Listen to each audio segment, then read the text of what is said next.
So the question is, in the first configuration as shown in figure, four identical charges Q naught, मैंने यहाँ पर Q ही लिखा है, are kept at the corners ABCD of square side length A. In the second configuration, same charges are shifted to midpoint GEHF of square. The difference between potential energies of configuration 2 and 1 is given by. तो आपको potential energy का difference निकालना है किसमें, 2 और 1 में, यानी आपको U2 माइनस U1 निकालना है। तो पहले U1 निकालते हैं, उसके बाद फिर U2 निकालेंगे, फिर सब्ट्रैक्ट करेंगे।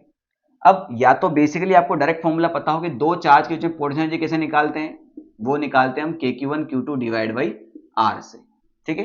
तो एक चार्ज को हम फिक्स कर लेंगे, उससे बाकी सभी चार्जेस की एनर्जी निकालेंगे, फिर चेक करेंगे कि दूसरे चार्ज की किसी के साथ बची तो नहीं, है ना। तो ये तरीके में कभी ना कभी कुछ ना कुछ मिस्टेक हो जाती है ना, बहुत बार होता है ऐसा, हमने भी किया है, मगर कहीं ना कहीं छोटी मोटी चूक हो जाती है। तो मैं तो अपने तरीके से बताता हूँ, जिस तरीके से मैं करता हूँ, और उससे गलती होने के चांसेस बिल्कुल जीरो है। करना कैसे है, पहले तो सारे चार्जेस को हटा दो आप, है ना, पहले तो सारे चार्जेस को आप यहां से उड़ा दो, ठीक। अब उस कॉन्फ़िगरेशन को बनाने की कोशिश करते हैं। तो पहला चार्ज मैंने यहां लाके रखा, तो पहला चार्ज लाने के लिए कितना वर्क डन करना पड़ेगा, वही वर्क डन जो है एनर्जी में कन्वर्ट होगा। तो पहला चार्ज जब मैं यहां लाया तो यहां पर कोई इलेक्ट्रिक फील्ड नहीं है, पहला चार्ज ही यही है, तो इलेक्ट्रिक फील्ड तो कोई होगा ही नहीं उसके पहले। तो जब इलेक्ट्रिक फील्ड नहीं है तो कोई रिपल करने वाला नहीं है, रिपेल करने वाला नहीं है, तो कोई वर्क डन भी करना नहीं पड़ेगा। तो पहले चार्ज को लाने के लिए कितना वर्क डन करना पड़ेगा, 0, ठीक।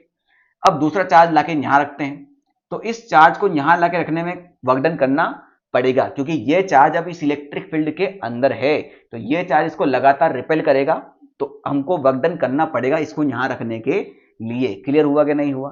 तो वर्क डन कितना होगा बेटा, basic formula Q into V. ये चार्ज कौन सा, जो लाया जा रहा है, ये चार्ज कौन सा जो लाया जा रहा है, और पोटेंशियल कितना, जो चार्ज वहां पर ऑलरेडी है उसका इस दूरी पर जो पोटेंशियल होगा, तो कितना होगा वो KQ डिवाइड बाई A होगा। तो कितना हो गया बेटा हमारा, ये हो गया KQ square divide by A, ठीक, सिंपल सी बात है। अब जब तीसरा चार्ज मैं रखूंगा तो इस तीसरे चार्ज को ये दोनों रिपेल करेंगे, यानी ये चार्ज जो लाया गया है ये इन दोनों के इलेक्ट्रिक फील्ड के अंदर है। क्लियर हुआ कि नहीं हुआ, यानी यहां डबल वर्क डन करना पड़ेगा, पहले इसके लिए फिर इसके लिए, ठीक है। तो इसके लिए कितना वर्क डन करना पड़ेगा, वापस वही बात, जो चार्ज लाया गया है इनटू इसकी वजह से वहां पर पोटेंशियल, तो Q, और ये हो जाएगा KQ, यानी मैं इसको डायरेक्टली KQ स्क्वायर ही लिख सकता हूं, है ना, ऐसे लिख देता हूं, चार्ज और पोटेंशियल कितना होगा KQ डिवाइड बाई, ये दूरी कितनी हो जाएगी बेटा, ये डिस्टेंस A है, ये डिस्टेंस A है, तो ये हो जाएगा बेटा पाइथागोरस थ्योरम से root A square plus A square, यानी √2 इंटू A। इस Q को अंदर ले जाता हूं, KQ स्क्वायर, ये तो हुआ इस चार्ज की वजह से, इस चार्ज की वजह से कितना होगा, प्लस वो चार्ज इंटू इसकी वजह से potential KQ divide by A, यानी इस चार्ज को फिर से यहां मल्टीप्लाई करके KQ square divide by A रख देते हैं।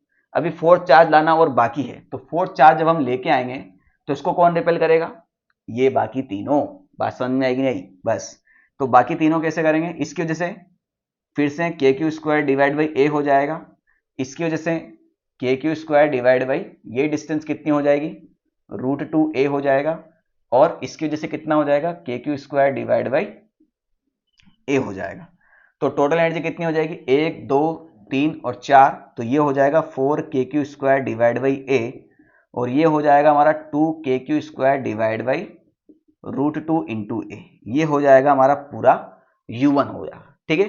अब U2 निकालना है, ठीक है, तो U2 निकालना है तो क्या करेंगे भैया, यहाँ इस वाले कॉन्फ़िगरेशन में चलते हैं, ठीक। तो थोड़ा सा स्पेस हमें हटाना पड़ेगा ताकि हम U2 को आराम से निकाल सकें।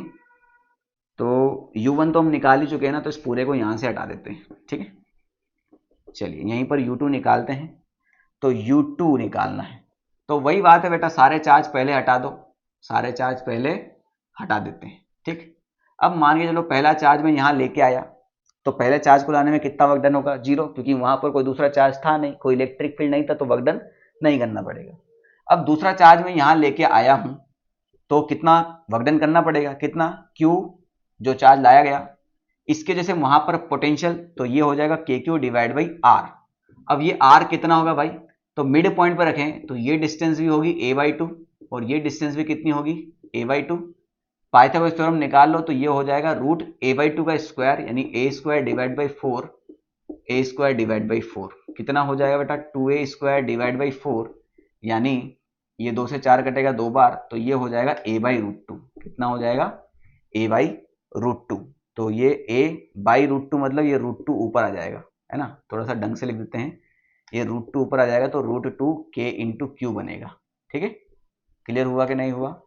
इसको यहां से हटा देते हैं और यहां पर लिख देते हैं a/√2। ये दूसरा चार्ज भी आ गया। आप तीसरा चार्ज लेके आते हैं भाई। तीसरा चार्ज लेके आए तो ये चार्ज इनटू इसके जैसे वहां पर पोटेंशियल कितना होगा बेटा? ये डिस्टेंस तो ए ही हो गई ना, ये डिस्टेंस तो ए ही होगी, तो KQ डिवाइड बाई ए, यानी इसको मैं KQ स्क्वायर डिवाइड बाई ए लिख देता हूं। ये भी रिपेल करेगा भाई, जब थर्ड चार्ज आएगा तो दोनों करेंगे ना, तो ये कितना करेगा भैया? तो ये चार्ज इंटू इसके जैसे वहां पर पोटेंशियल, तो KQ डिवाइड बाई ये डिस्टेंस भी कितनी होगी? a/√2 ही होगी, तो ये a/√2। तो इस चार्ज को यहां से हटा के स्क्वायर कर देते हैं।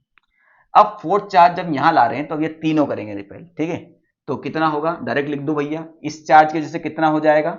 ये हो जाएगा KQ स्क्वायर डिवाइड बाई ये √2 ऊपर आ जाएगा और नीचे हो जाएगा a। इसकी वजह से तो a डिस्टेंस दूरी है, तो ये हो जाएगा KQ square divide by a, और इसकी वजह से फिर कितना दूर है ये हो जाएगा √2 KQ square divide by a। तो इस चारों को भी ऐड कर लेते हैं बेटा, तो U2 कितना हो जाएगा हमारा total? KQ square divide by a, KQ square divide by a, तो ये हो जाएगा हमारा 2 KQ square divide by a plus √2 KQ square divide by a। कितनी बार है बेटा? ये हमारा 4 बार है, तो 4√2 KQ square divide by a। Clear हुआ कि नहीं हुआ? तो ये हो गया हमारा U2 और ये हो गया हमारा U1। हमें U2 माइनस U1 करना है, तो 2 माइनस 4 कितना हो जाएगा बेटा? ये हो जाएगा -2 KQ square divide by a, और 4√2 माइनस 2, तो ये हो जाएगा +2। अच्छा सॉरी, ऐसा नहीं, इसको तो हमें भैया कॉमन लेके ही करना पड़ेगा। तो इन दोनों को घटा रहे हैं बेटा, क्योंकि 2 में से 4 तो चला गया, अपना -2 बन गया। यहां पर हम देखें ध्यान से, तो इसको मैं ये जो 2 है ना, इसको मैं √2 इंटू √2 लिख सकता हूं। तो ये हो जाएगा KQ square divide by √2 into a। खत्म हुआ, तो ये √2 KQ square divide by a लिखा जा सकता है। तो 4√2 KQ square divide by a minus √2 KQ square divide by a कितना हो जाएगा? 3√2 KQ square divide by a। हुआ कि नहीं हुआ? सिंपल सा है ना भाई। 4√2 में से √2 घटेगा, तो √2 कॉमन आया, तो 4 - 1 3√2 हो जाएगा। ठीक है, IIT के बच्चे अपन इतना अपन को सिंपलिसिटीज में आना चाहिए सब्ट्रैक्ट करना। तो KQ square divide by a common ले लो भैया, दोनों जगह से KQ square divide by a common ले लिया। ये प्लस का नंबर है तो उसको आगे रख देते हैं, तो कितना आ जाएगा बेटा? यहाँ पर 3√2 और यहाँ से कितना आ जाएगा? -2। तो KQ square divide by a 3√2 - 2 option number D में ही है। ठीक है,